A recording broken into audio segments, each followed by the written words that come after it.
Considerado em um período de tempo o homem mais rico do mundo, maior empreendedor brasileiro de todos os tempos e homem que ajudou um país a se reerguer durante uma guerra.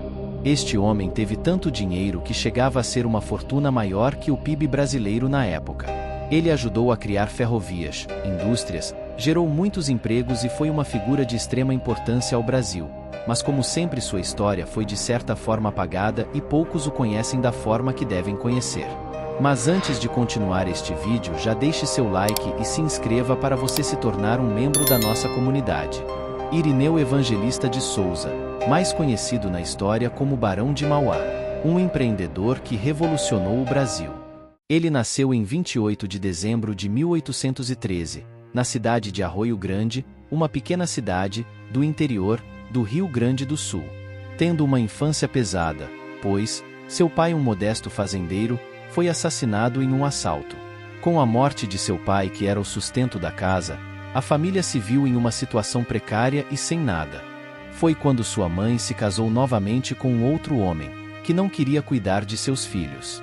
Foi aí que sua mãe teve a ideia de casar a sua irmã com um pretendente e enviar o filho para morar com o tio.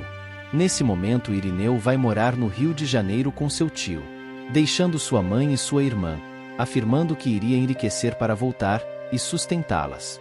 O Rio de Janeiro daquela época era a capital do Império, onde estava instalado a boa parte da economia do Brasil. Mas lembrando que nessa época para uma pessoa ascender na vida era bem difícil. Isso se dá por conta de todo o cenário do Brasil daquela época, onde em sua maioria a mão de obra era escrava ou pessoas muito pobres. E os empreendedores eram pequenos comerciantes ou fazendeiros.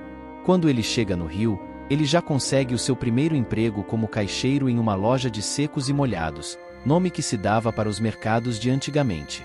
Foi onde Irineu começou a se destacar por ser muito interessado, além de ser estudioso. Ainda jovem aprendeu a ler e escrever, realizar cálculos, que mais pra frente o ajudaria na contabilidade de seus negócios, e aprendeu um pouco de línguas estrangeiras. Aos 14 anos assumiu a tesouraria desta empresa, onde autorizava as compras e cuidava de todo o dinheiro que arrecadavam. Mas o negócio acabou falindo. Ele, com toda a sua noção em contabilidade, ajudou seu empregador a pagar todas as suas dívidas com os credores e funcionários. Em um desses processos de pagar os credores, o comerciante, chefe de Irineu, cedeu o seu melhor funcionário a outro comerciante em forma de pagamento de sua dívida. É aí que o Irineu consegue o seu segundo emprego, onde se firma mais ainda no mercado. Era uma empresa de importação e exportação, onde ele tem o primeiro contato com a língua inglesa e com a libra. Além disso, ele teve contato também com a visão inglesa. Os ingleses tinham foco em vários negócios, sendo mais liberais, e o Brasil tinha a sua economia focada na comercialização de escravos.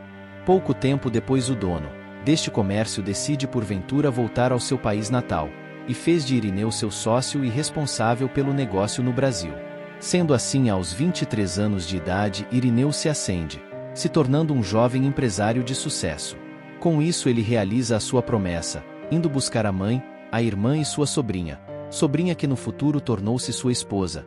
Na época era normal esse tipo de relação. Em 1846, depois de se tornar um comerciante de muita fama, ele decide vender os negócios e embarcar em suas novas ideias, que era virar um industrial. Nesta época o Brasil estava muito para trás em questões de sua força industrial. Já na Europa os países estavam desenvolvendo as suas indústrias, tendo a Inglaterra como a principal força no mercado. Então ele fez algumas viagens pela Inglaterra visitando as mais diversas indústrias, a fim de trazer a sua ideia para o Brasil, e assim fez. Pegando um empréstimo na Inglaterra, ele volta ao Brasil e adquiriu uma pequena fundição na qual ele fez prosperar. Essa fundição se chamava Fundição de Ferro da Ponta de Areia, que se tornou a primeira grande indústria do Brasil. Com sua cultura empresarial que evitava utilizar mão de obra escrava, junto do seu sócio, trouxe profissionais da Europa para trabalhar em sua indústria, realizando uma gestão muito profissional e inovadora nos seus negócios. Na fundição foram construídos mais de 72 navios a vapor, mas sua indústria também produzia outros diversos produtos, e o principal deles eram tubos de ferros, para o encanamento de água, que foram encomendados pelo governo para encanar a água no Rio Maracanã, no Rio de Janeiro. Com sua mentalidade revolucionária, ele abriu mais 17 empresas, sendo o maior empreendedor do império. Ele fechou contrato para iluminar a capital do país com lampiões e assim acabar com a escuridão que naquela época era uma grande evolução ao país. Construiu também a primeira ferrovia, que ia do Rio de Janeiro a Petrópolis, que foi apelidada como Estrada de Ferro de Petrópolis. Foi também neste período que Irineu ganhou o título de Barão de Mauá. Mais à frente o barão fundou o seu banco, Banco Barão de Mauá, que mais à frente iria realizar uma fusão obrigatória com o governo imperial, se tornando o Banco do Brasil, onde ele foi por pouco tempo diretor. Mas mais à frente ele funda outro banco chamado Banco Mauá MacGregor e Companhia. Eles operavam contas correntes, emprestavam dinheiro e realizavam câmbio. Em poucos anos o banco já tinha filiais em diversos países da Europa e da América. Em certos momentos Barão de Mauá se mostrou ainda mais firme no propósito de ajudar o Império do Brasil. O país passando por uma grande crise econômica, foi solicitada a sua ajuda e a ajuda de seu banco, pelo então ministro da Economia. Barão, então disposto, ajudou a resolver a crise.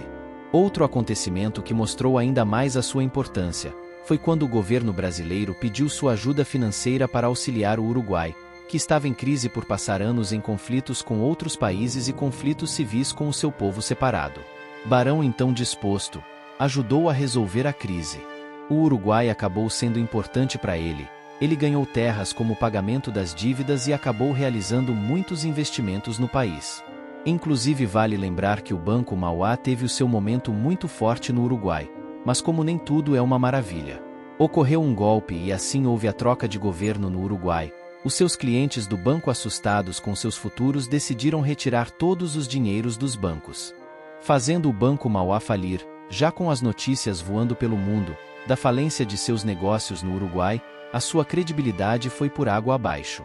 O governo imperial já não o ajudava mais e cortou todos os incentivos, como um empréstimo que ele pediu ao Banco do Brasil e lhe foi negado, aquele mesmo banco que ele ajudou a criar anos atrás e que quando ele precisou não o ajudou.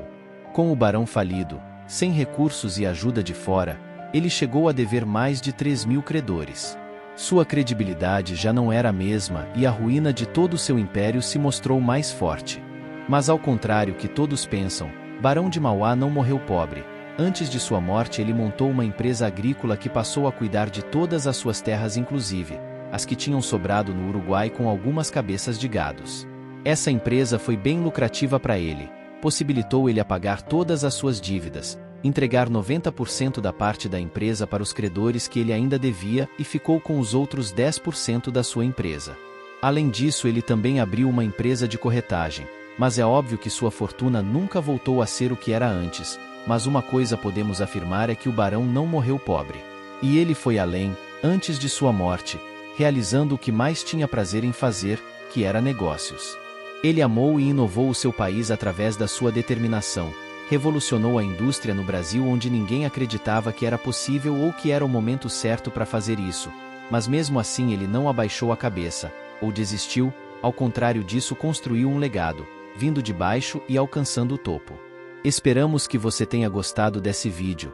Curte e se torne membro da nossa comunidade se inscrevendo no canal. Você também pode deixar ideias que gostaria de assistir, através dos comentários. Será um prazer receber a sua interação. Agradecemos pelo seu tempo e por assistir até o final. Até o próximo vídeo, e um grande abraço.